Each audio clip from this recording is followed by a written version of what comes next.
Hi, this is Jeannie, and this is my podcast, Dreams to Reality. And for tonight, I have a special guest, my dear friend, Jason. And he is a very, very dear friend. We met in Jersey, and we did energy work. He knows two people that are very open-minded to other stuff that is beyond sight and the metaphysical, the metaphysics. So we both study pranic healing, and he's gonna discuss that later. And so since these are the four keys, if you are familiar with my book Dreams to Reality, there's four keys: clarity, clearing, subconscious reprogramming, and aligned action. So pranic healing sort of falls under um, clearing because it will clear any anxiety or anything that emotions or anything that is blocking you from achieving your goals. And without further ado, here is Jason. And so Jason, tell us more about yourself. Yeah, thank you again, Jen, for having me. And yes, just a little bit about myself. I, of course, studied pranic healing at the same time as Jen, of course. This was back in 2016, at least for me. And since then, I currently just graduated from naturopathic medical school, and also I graduated with my master's in acupuncture. And right now I'm in the process of taking my board exam, so just studying for that. But also, keeping up with everything in terms of, planning for my life. And I know that Jen has been a huge help for me in that area, so we know about that. But yeah, that's basically it for now. Oh, yeah. So Jason is a dear friend, and he's in two of my books and stuff. So the nonfiction books, he's actually part of it. So how did you get into pranic healing? And before you got into pranic healing, what did you believe in? And has anything shifted since then? So we can. Yeah, yeah, totally. So I would say let's start with before I got into chronic healing. I was sort of searching for, like a spiritual path. At that time, I didn't even know what that meant for me, like what is a spiritual path.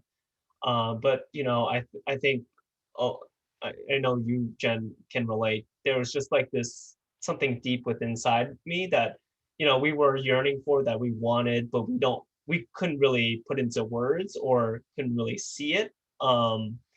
And for me, that's how it got it. That's slowly what got me into pranic healing. So I started doing my own, meditations. I started looking up, researching on like the energy body, the chakras, and I met a friend in college, undergraduate. He actually was a pranic healer, and he was doing his master's program when I was doing my bachelor's. And that's how we met up. We did the meditation on Twin Hearts.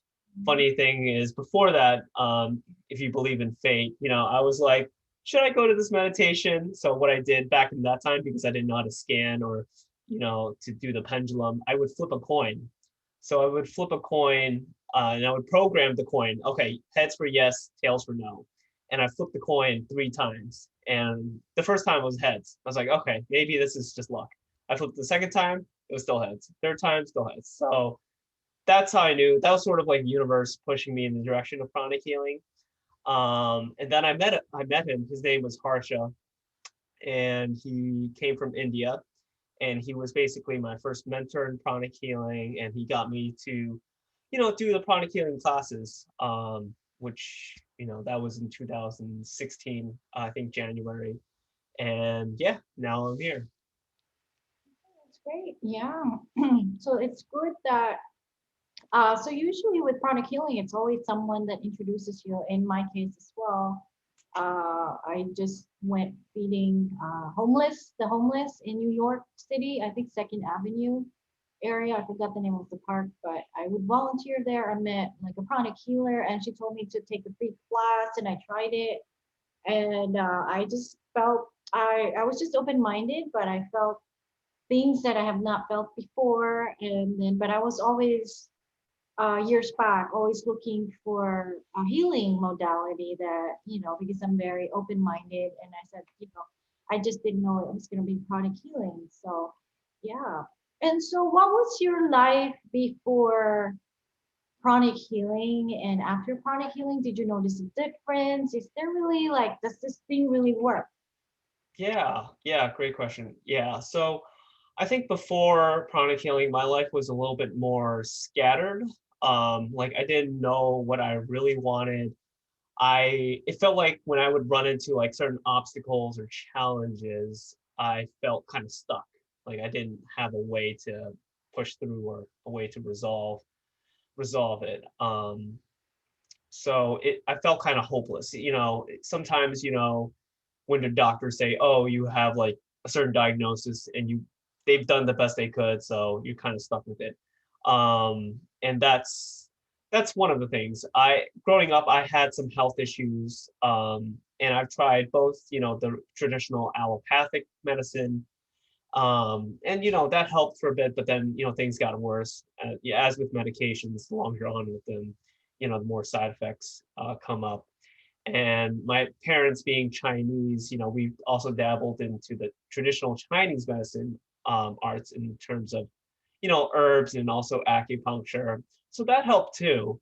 But things, I would say things got really much better when I learned pranic healing, because it felt like I had not only the tools to help myself and help others, but also like a strong sense of responsibility, because now it's like, oh, I have something to work with, and I can use it every day to help myself, and now no longer feel helpless or just praying or hoping for a miracle to drop from the sky, to fix certain things, not only with my health, but with other things that we'll talk about, of course, in terms of like my mind and my limiting belief systems and things like that.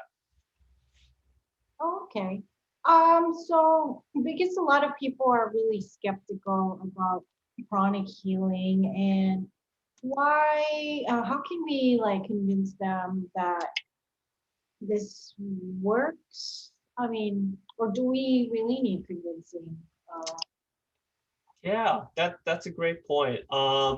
And I deal with this all the time. I'm also currently training to become an instructor, and I've done multiple introductions to pranic healing. And the first thing that they teach us is how to sell pranic healing, not sell it, but how to make it believable, like for other people to see, okay, this is actually working, this is not something placebo or something that we're making up in our heads. And I think the best way to show people is just you know before and after.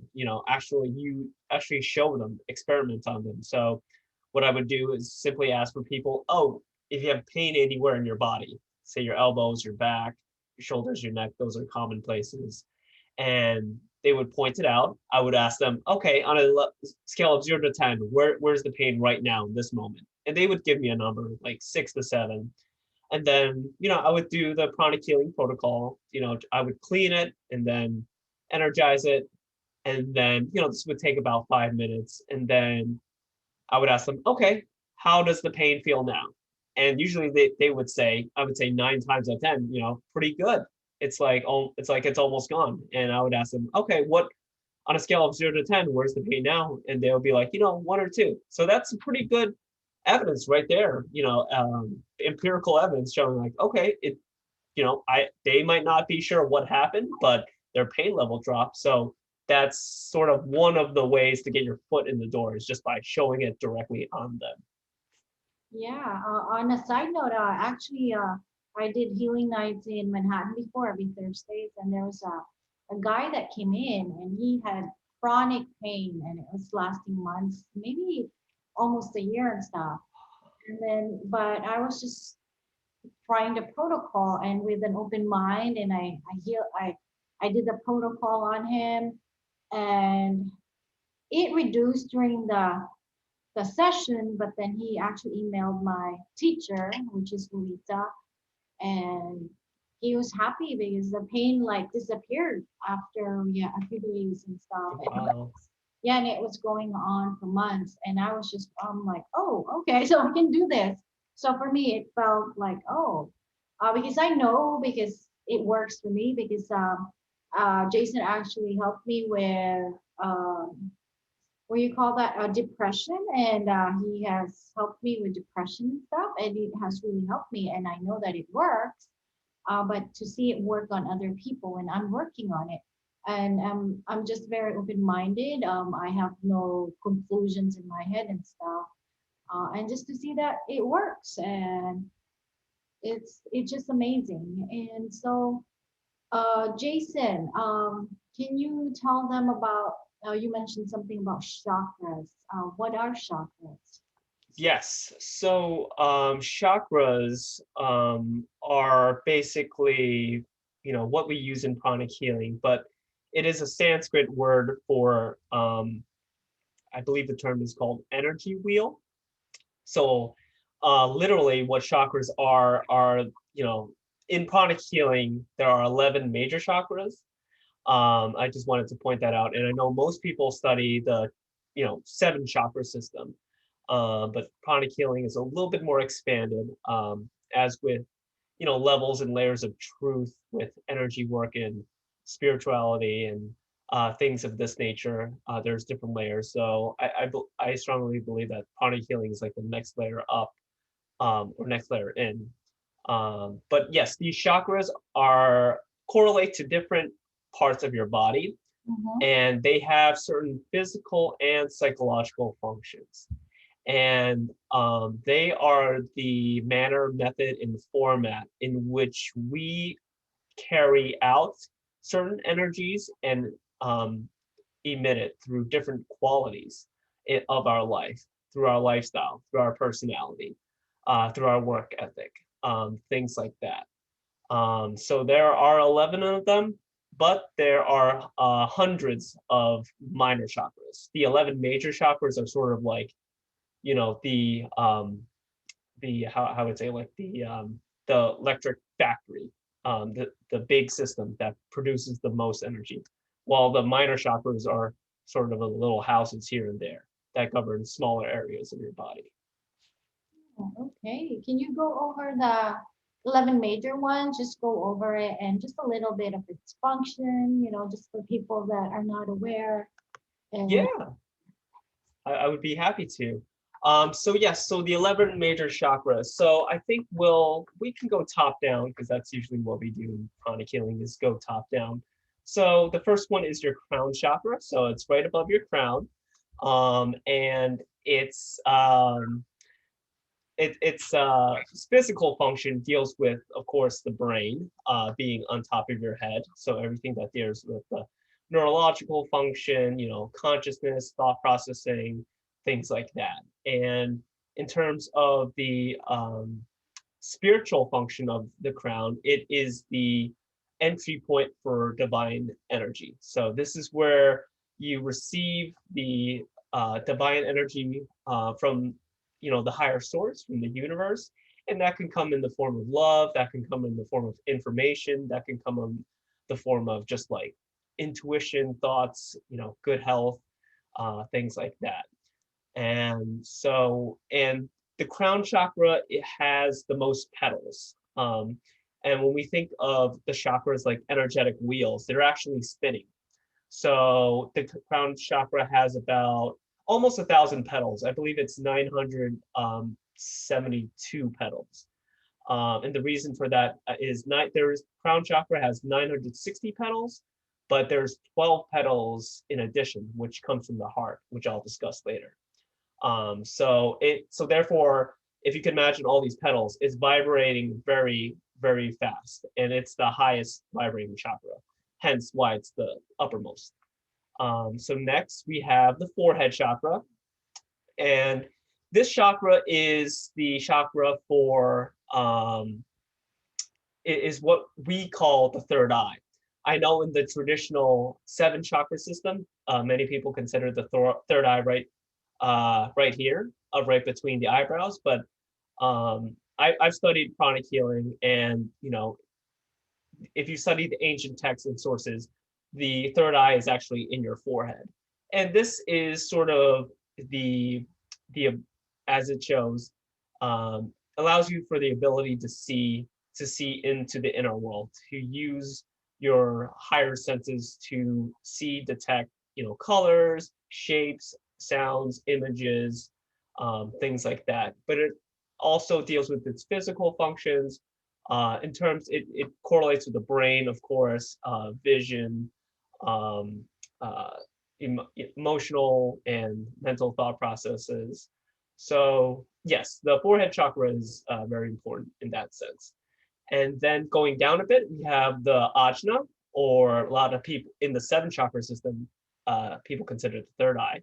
The ajna chakra deals with concrete thought processes, like coming up with things and getting them done. So it has a strong correlation with the basic chakra, which I'll talk about later. But physically, it relates closely to the eyes and to the brain. So all these top three chakras, they relate to the brain in some manner, of course, because by location. But the Ajna chakra most locally locates refers to um, the eyes and the brain. And then we have the next is the throat chakra. So down here, and the throat chakra is the seat for higher creativity, for expression, for authenticity, for speaking truth, as you may know. And then next we have is the heart chakra. So right at the center of your chest. And the heart chakra, of course, deals with love, sending and receiving unconditional love, also sending more higher emotions like compassion, forgiveness, etc. And below that we have the solar plexus chakra. So the solar plexus is right at the end of your sternum, right between your two ribs. And the solar plexus deals with emotional processing, and this usually is the lower emotions. So it could be anger, jealousy, fear, worry, doubt, shame, blame, guilt. All of those get processed in the solar plexus. And it is the most common chakra to be congested, or blocked in that sense in many people because of that. And then going down, we have the navel chakra. So that's right at your belly button. And the navel chakra deals with sort of storing energy. It is sort of your energetic storehouse for energy. And also, it deals with not only holding energy, but in terms of receiving and sending energy to the other parts of the body for use. And below that, we have what we call the sex chakra, or many people relate to as the sacral chakra in the seven chakra system. So the sex chakra deals with lower creativity, of course, compared to the higher creativity in the throat. And the sex chakra, of course, deals with procreation, the sexual functions of their organs, but also it also deals largely with the legs. 30% of the sex chakra energy goes into your legs. And finally, we have the basic chakra. So the basic chakra is located at the base of your spine, and it correlates with physical health in terms of that function. So your muscles, your bones, your tissues, your ligaments, anything structural. But in terms of the psychological function, it deals with getting things done. So, doing work, completing tasks, and also to a further extent, your degree of abundance and prosperity. Because the bigger your basic chakra is, the bigger your foundation is for being here on earth. So if you have a big foundation, that means your capacity to get work done is very large. So, and that reflects your finances.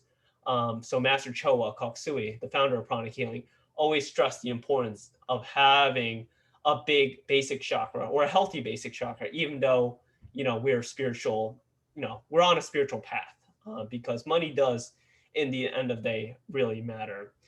And just two more. The spleen chakra, which is under your left rib, deals with overall health.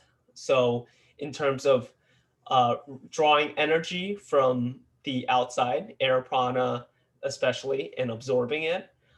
So the spleen chakra serves that function. And then we have the Meng chakra, which is on your back, and it is directly behind your belly button. So the Meng chakra helps sort of bring the energy up from the base of the spine and recirculates it throughout the rest of your body, especially going up back to the head. So the Meng chakra, as you'll find out, is heavily important in Kundalini, and Kundalini activation it is one of the meditations we do in our Hatha yoga.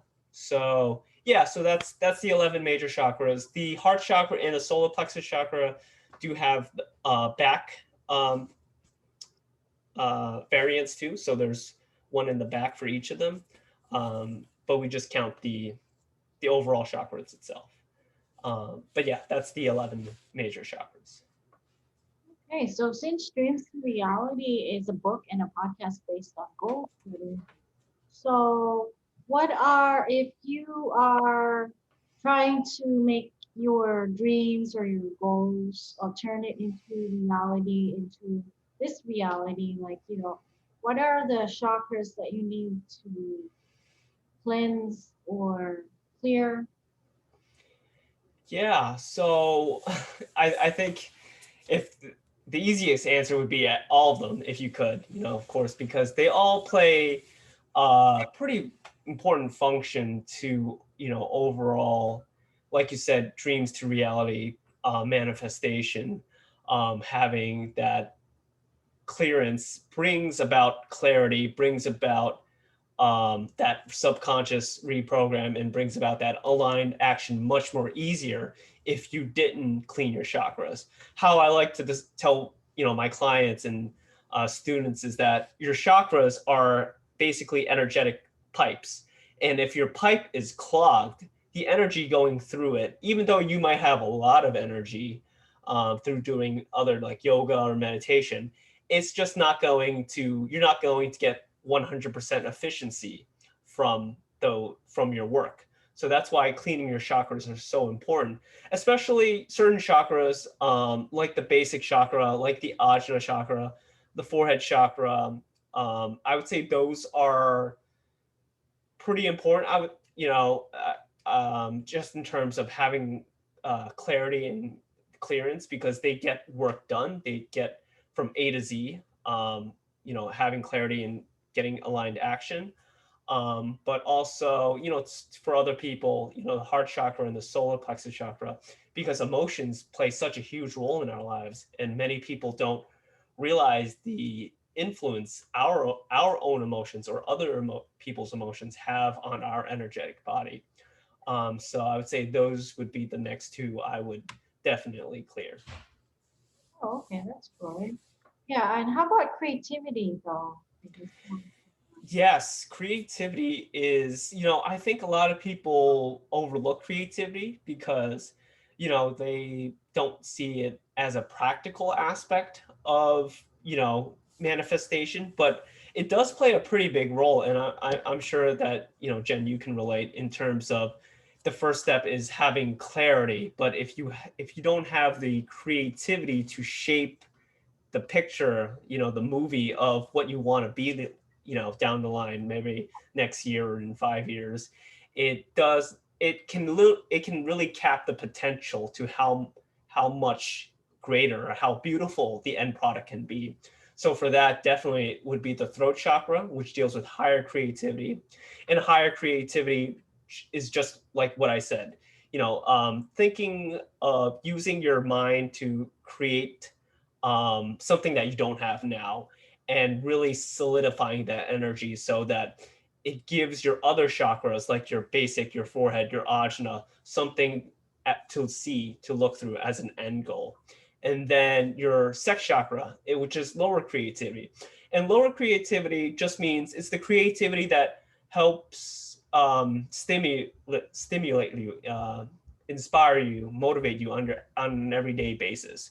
So that can be, you know, and that usually deals with like physical touch. You could draw, you can write, and, you know, to an extent the throat chakra, of course, but usually anything physical, because the lower the chakras you go down, the lower the vibration. So the more physical the activities become when you need to stimulate them for those purposes. Okay, that's great. I, for one, I worked with life coaches like 2 years ago, and before that, I was not productive. I wasn't. So I really believe in the chakra clearing because that's the first thing that they did. Because I had so many ideas in my head, but I wasn't taking action, and I literally was not taking action. So they cleared my chakras and stuff like that. And since then, I've been so productive. Sometimes I'm even overproductive. So the thing is, what are the chakras to watch out for or to clear for if you have procrastination? Yes, and speaking on that overproductivity, I am just amazed at everything you do, Jen, because I thought I was busy in school, but everything that you do, along with your 9 to 5 job and doing your podcast, doing these videos, you know, writing your books. Oh my goodness. So huge praise, respect, and, you know, I just love all the work that you do. So that's just my gist in that area. But yes, so overcoming procrastination, that is a really, really big one. Because as we know, if you don't take the first step, you can, it's hard to move on to the other steps down the line.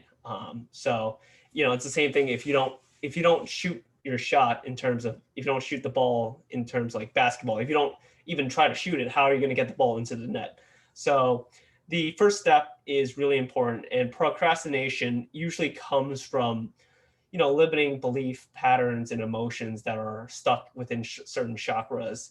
And that's usually the basic chakra, the solar plexus chakra, and the ajna chakra. So again, with the basic chakra, we discussed that the basic deals with getting things done. It's the lowest chakra in terms of, you know, height in the hierarchy. So it's really physical. So that can, you know, you can do some clearing in terms of, you know, getting things movement, usually getting things done, going outside, writing, riding your bike, just getting your physical body, your bones, your muscles, your tissues pumping with that blood and fluids. So that will help that. The next one is your solar plexus chakra. So the solar plexus is probably a lot of where the emotional and mental limiting belief systems and programs are.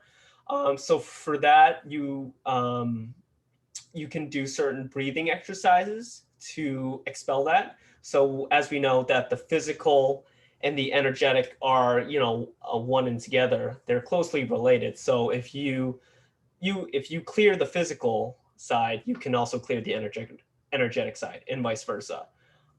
So, and we know that solar plexus is the seat of emotional processing. A lot of people can get congested, not only from themselves, but from other people connecting to them or affecting them through interactions or other ways. And then the ajna chakra. So that's sort of the higher, I like to think of the ajna chakra as like the higher basic chakra center. So it also deals with getting work done, but also from like a higher viewpoint. You know, it's like you said, having that clarity to like, okay, what do I want and how am I going to get there? And these are the steps that I'm going to take to get there. So the ajna chakra sort of ties in the solar and the basic chakra very nicely to get to your end goal. And you can clean it through uh, you know, through somewhat physical exercises, but more energetic, because it becomes a little bit harder the higher you go up in your chakra system to use physical exercises, just because they vibrate at a higher frequency and they're not as sensitive to physical manipulations of energy. So energy itself. You're meaning you have to clear them through pranic healing, right? Yes, pranic healing or other energetic modalities. Yeah. So, because a lot of people, especially the people that are goal setters, they have a lot of stress. So what are the chakras that you need to work on when you're very stressed out? Yes, so that's a very common one. And the solar plexus is the number one culprit, or I wouldn't say culprit, number one target for that. So usually when I do sort of, those holistic health fairs where you have the tabling and people come up to you and like, oh, they ask, what do you do? And I say, I do pranic healing. The first thing that I do, even though they might tell me, oh, I have back pain. Oh, I have, this neck pain. Oh, my shoulder hurts, my knees hurt. The first thing I do is actually, I don't even work on that location. I work on their solar plexus first because I know that coming in, they have their own stress, that their own anxiety, fears, maybe doubts about what I'm doing, or anything in their personal life. Something might be going on. So I clean the solar plexus first, their front and back. So that helps remove, again, those emotional, mental, limiting belief systems, but also that stress energy that you were talking about. And that, by doing that first, it makes my healing, um, for, say their neck pain or leg pain, much more easier because there's no resistance from them, or how I should say, there should be less resistance from them overall. And when you can make a client more receptive to what you're doing, the healing effects are that much more magnified and that much more closer to 100% efficiency. So, um, because this is all going to be related, the questions I'm going to ask is going to be related to goal setting. So, Yeah. whenever you have a goal, there's always people that the naysayers and Debbie Downers, they're going to say, "Oh, you can't do this." So, how can people like? Is there something that pranic healers can do to help people? Um, like with this type of energy negativity from other Negativity. people, like pulling them down, and just Yeah. doubts about like, oh, you're never gonna achieve your goals. So yeah. Right. Yeah. And that's an excellent question, Jen, because that's something that comes up very often in goal setting, because you have the people that can, see all the way to the stars and the moon, and then there's some people that can't even see past their window, right? Because they're so negative and they have all this, maybe from their past experiences, but all this, doubt, this fear, this worry that just holds them back. And that's, um, certain chakras again relate to that, and usually, of course, it's the solar plexus, but with that also the ajna and forehead, because it's gotten to a point where, the solar plexus, again, is the emotional processing house, where the emotions have, been calcified or been added over years, so many layers over time, that actually it calcifies the mental body. So, and that's the other thing with pranic healing. We have the physical body. The next layer is the emotional body, and the next layer is the mental body. So the mental body actually vibrates higher, than the emotional body, and it's, you know separated from the physical body by the emotional body. So when that, like you said, people are chronically pessimistic, it usually means that their emotions have gone up to their mental body. So the forehead and the ajna. So we would use pranic psychotherapy for that. And the color of choice we do use, and you would learn this in advanced pranic healing, is electric violet. And we would use electric violet specifically to locate and cleanse and disintegrate these negative thought forms.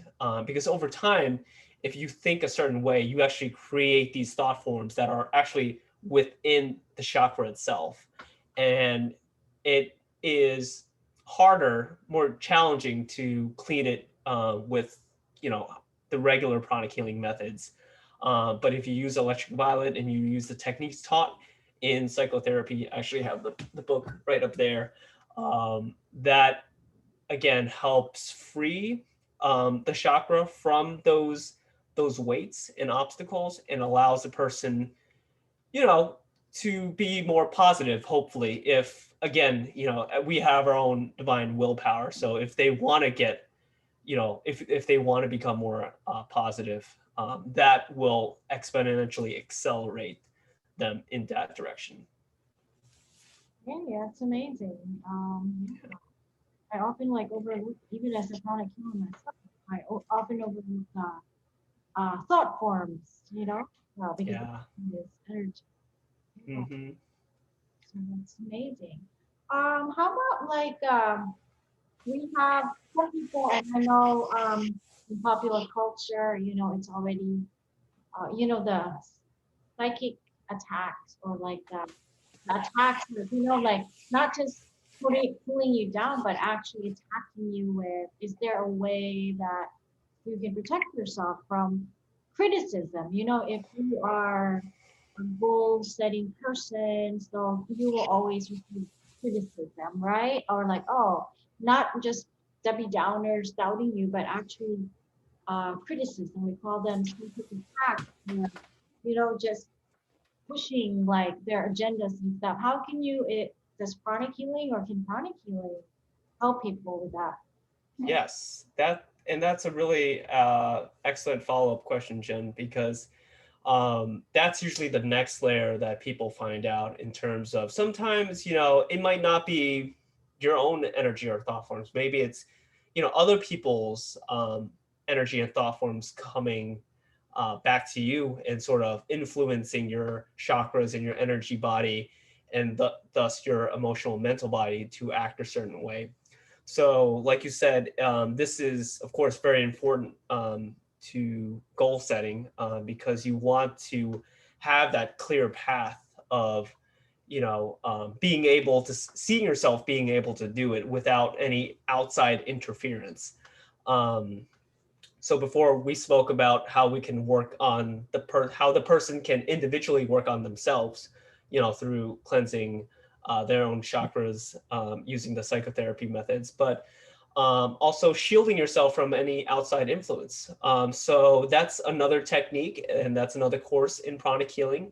It's actually called psychic self-defense, in which you learn to program shields for various different functions, but shields for your chakras and shields for your aura, so that you are not taking on other people's energy.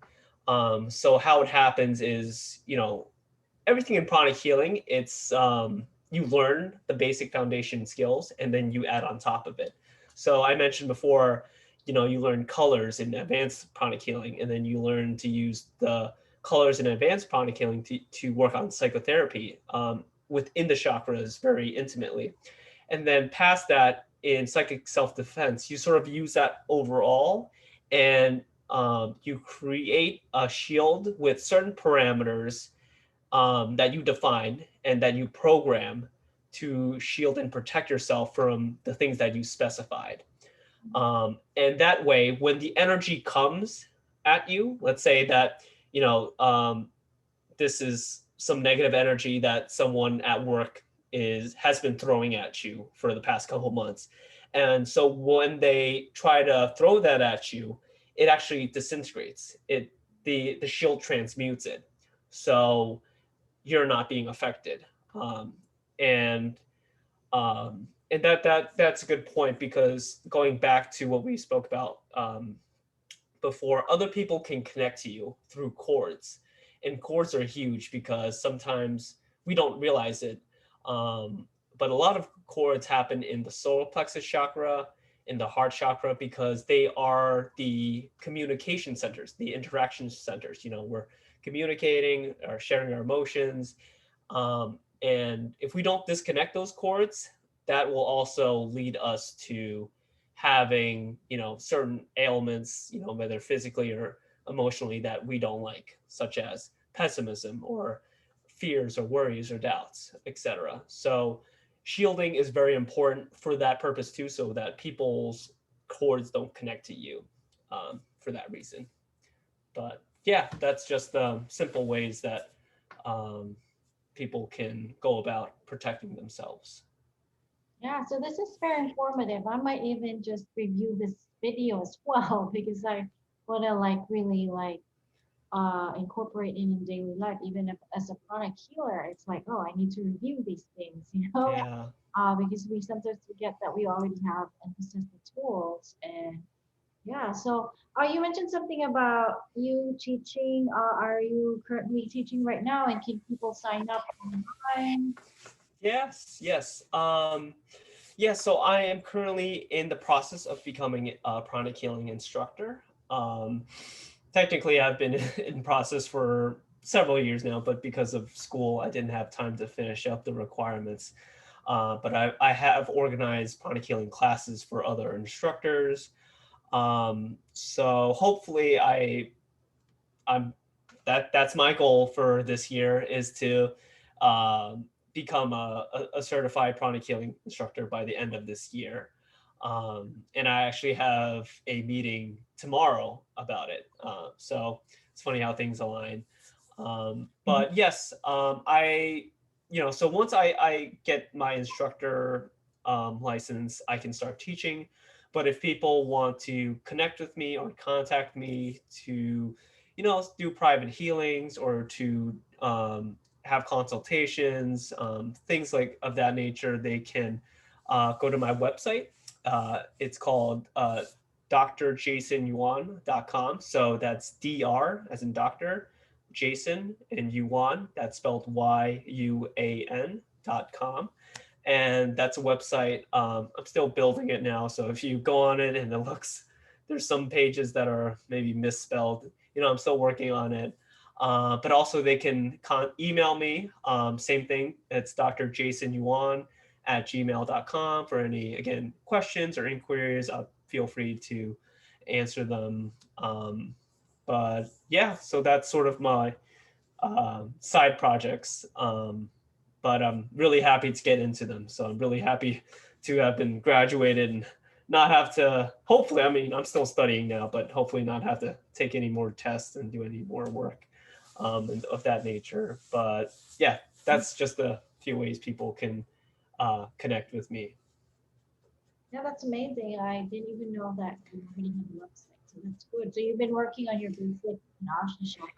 Yes, yes, at least pushing it in that direction. So, the first step and then the second step and then third step, they're coming. And just listening to all your work and your podcast and your videos, they've helped me greatly, as we know. So, Mhm. yeah, definitely. Hey, and thank you for very much for your short introduction to chronic healing. And I just realized that, oh my God, I also really need to reread the book.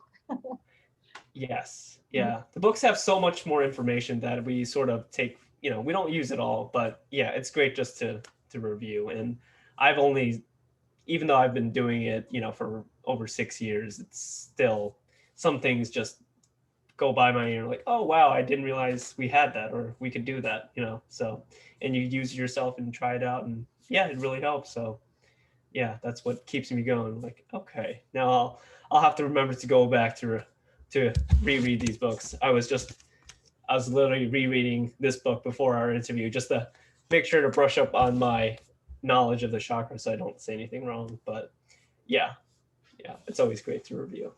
Yeah, so I think I have links to, I have it, I have the chronic healing books in my phone, in my Kindle, you know? Yes. So I'll Mm-hmm.